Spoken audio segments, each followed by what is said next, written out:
और नीतीश कुमार जी जो दलित प्रेमी होने का जो ढोंग करते हैं, ये दलित विरोधी हैं कि ये 15 साल बिहार के सत्ता में बने रहे।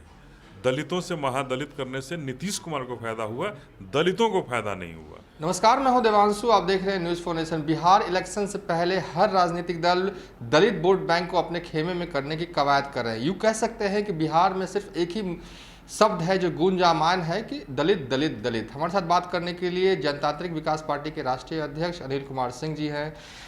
सर, चुनाव से पहले क्या हो रहा है? हर जो राजनीतिक दल हैं दलित दलित दलित ही कह रहे हैं। सब लोग कह रहे हैं कि हमने दलितों के लिए काम किया। आज जेडीयू की तरफ से कहा गया नीतीश कुमार जो हैं वो दलितों के प्रेमी हैं। देखिए, दलितों के प्रेमी अगर ये हुए होते तो दलितों का जो हाल है, जो बदहाली के कगार पे हमारे दलित भाई बहने माताएं बहनें जो हैं, उनका वो हाल नहीं होता। आप एक तरफ देख रहे हैं कि 16 जिला बाढ़ से पूरा डूबे हुए हैं, वहाँ भी दलित हैं, वहाँ भी उनके घरों को जाकर देखने की ज़रूरत है।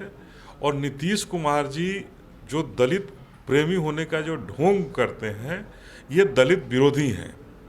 अगर नंदनगांव, डुमरांव के नंदनगांव में जाकर के जहां इन्होंने कहा कि बहुत हम पर हमला हुआ, बहुत ये हुआ, एफआईआर भी हुआ, बहुत लोगों की अरेस्टिंग भी हुई, जब चारों तरफ से जग हंसाई हुई तो उनको छुड़वाने का भी काम इन्होंने किया। लेकिन हम पूछना चाहते हैं कि 15 सालों में जो इन्होंने दलितों के लिए किया, तो पहला इन्होंने किया कि दलितों को महादलित बना दिया। यह प्रमोशन हुआ या डिमोशन हुआ, ये देखने की ज़रूरत है। 3 डिसमिल ज़मीन देने की बात इन्होंने कही, वो ज़मीन किस महादलित परिवार को मिला, ये देखने की ज़रूरत है। इन्होंने दलितों के बच्चों को पढ़ने के लिए इन्होंने स्कॉलरशिप देने की बात कही थी कि टेक्निकल पढ़ने के लिए, टेक्निकल जो भी पढ़ाई पढ़ना चाहते हैं उनको हम देंगे। उसको उन्होंने 2.5 साल में रोकने का काम किया। तो ये दलित प्रेमी है या दलित विरोधी है, या मैंने 2-3 एग्जाम्पल दिया, इससे समझ में आ जानी चाहिए बिहार को और बिहार के लोगों को।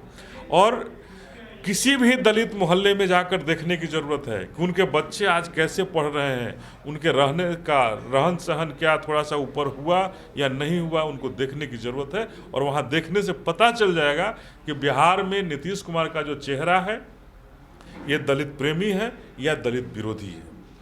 नीतीश कुमार ने दलित को महादलित बनाया। पहले पासवान शामिल नहीं थे, फिर पासवान भी शामिल कराया गया। क्या ये जो दलित को महादलित जो बनाया गया, इसका कोई फ़ायदा मिला दलितों को? देखिए, इससे इन्हें नीतीश कुमार जी को ज़रूर फायदा हुआ कि ये 15 साल बिहार के सत्ता में बने रहे। दलितों से महादलित करने से नीतीश कुमार को फायदा हुआ, दलितों को फायदा नहीं हुआ। दलित केवल ठगे गए हैं और उन्हें केवल वोट बैंक के तरह से उपयोग किया गया कि दलित से अब आज आश्चर्य होता है कि अब दलित कोई नहीं है बिहार में, सारे महादलित हो गए। संविधान में कोई शब्द नहीं है महादलित का, तो महादलित शब्द नीतीश कुमार कहाँ से लाए, बताने की जरूरत है। ये बाबा साहब के संविधान का भी विरोध किया इन्होंने, संविधान विरोधी काम किया इन्होंने, महादलित बना दिए। हमारा 73 साल 74 साल की आज़ादी में हमारा डिमोशन हो गया, दलितों का डिमोशन हो गया। और अब हम कहें कि दलित प्रेमी हैं, तो मैं कभी ये मानने को तैयार नहीं हूँ। क्योंकि मैं बाहर निकलता हूँ, मैं दलितों के मोहल्ले में जाता हूँ, उनके साथ बैठता हूँ, खाना खाता हूँ, उनके घरों को मैं देखा हूँ, उनके दर्दों को मैंने देखा है। और उनको दर्दों को देख करके लगता है कि निश्चित रूप से वाकई बाबा साहब ने जो संविधान बना कर दिया था, जो आरक्षण दिया था, वो एक बहुत बड़ा हथियार उन्होंने दिया था। उसके बाद भी नीतीश कुमार ने 15 साल में उन्हें पीछे ढकेलने का काम किया। अच्छा, एक सवाल है कि क्या आप मानते हैं कि जीतन राम मांझी की जो पकड़ है वो मुसहर समाज में है?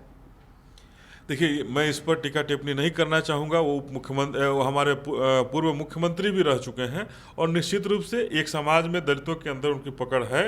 और एक तेज तरार फराटेदार बोलने वाले, दलितों की बात को रखने वाले नेता माने जाते हैं, इसमें कहीं कोई आपत्ति नहीं है। देखा जाता है कि बिहार की पॉलिटिक्स भले ही पिछड़ों की राजनीति के लिए जानी जाती हो, लेकिन कोई दलित नेता बिहार में बन नहीं पाया। चाहे रामविलास पासवान हो, पासवानों के नेता के बन के रह गए हैं। जीतन राम मांझी मुसहर समाज के नेता बन के रह गए। एक कॉमन जो 22 जो जातियाँ आती हैं दलित में, उसमें क्या कोई नेता कॉमन बन नहीं पाया? जबकि यूपी में देखिए तो मायावती हैं, लेकिन ऐसी क्या वजह रही कि दलितों का कोई नेता ही नहीं बन पाया, जबकि दलितों की ही बात होती रहती है, दलितों की ही पॉलिटिक्स यहाँ पर है? देखिए, यहाँ पे दलितों की पॉलिटिक्स आपने बताई, लेकिन आप एक तरफ चूक गए कि पिछले 30 सालों से पिछड़ों का राज है।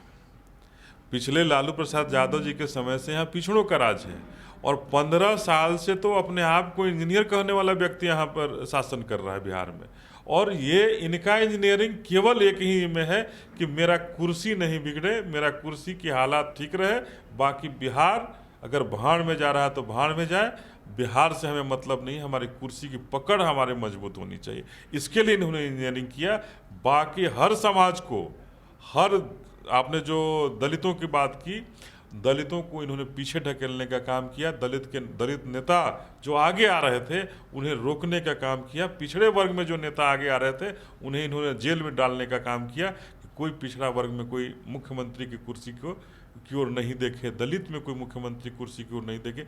अगर नीतीश कुमार जी अगर दलित प्रेमी होते तो इन्होंने दलित को तो बनाया था मुख्यमंत्री। हम लोग को भी आश्चर्य हुआ था कि कोई मुख्यमंत्री रहते हुए एक इतना बड़ा त्याग किया, लेकिन क्या परिस्थितियां आई कि 9 महीना में उस दलित मुख्यमंत्री को कुर्सी से जबरदस्ती नीतीश कुमार जी को हटा करके फिर से कुर्सी हथिया लिए। कौन सी ऐसी छटपटाहट थी?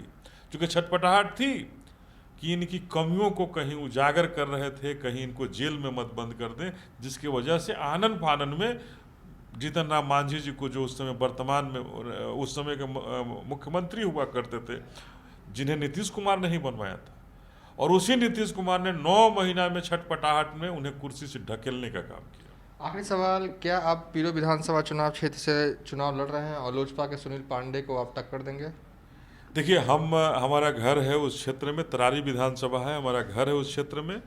हम प्रयासरत हैं चुनाव लड़ने के लिए, लेकिन चूंकि अभी कोरोना का संक्रमण का दौर ऐसा चल रहा है, मैं कोरोना का दर्द ऐसा झेला हूं कि आगे तय करेंगे, आगे भविष्य में हम लोग तय करेंगे। और निश्चित रूप से अगर जनता का प्यार और ये रहेगा, जनता का अभी तक मांग रहा है कि आप लड़िए लड़िए, अगर ऐसा रहा तो निश्चित रूप से मैं वहाँ से उम्मीदवार बन करके तरारी विधानसभा का सेवा करना चाहूँगा। बहुत कोशिश कर रहे हैं आप कि कोई तीसरा मोर्चा बने, अब तक नहीं बन पाया, क्या हिसाब किताब है अभी फिलहाल तीसरा मोर्चा का? देखिए, तीसरा मोर्चा निश्चित रूप से हमें लगता है कि बहुत ही कम समय में, बहुत ही जल्दी आप लोगों के सामने आएगा।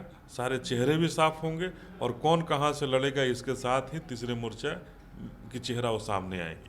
चलिए, थे जनतांत्रिक विकास पार्टी के राष्ट्रीय अध्यक्ष अनिल कुमार सिंह, जिनका साफ तौर पर कहना है कि ये चुनाव लड़ने की तैयारी कर रहे हैं। साथ ही इन्होंने सीएम नीतीश कुमार को दलित विरोधी मुख्यमंत्री बताया। फिलहाल अभी तक के लिए इतना ही। आप देखते रहिए न्यूज़ फॉर नेशन।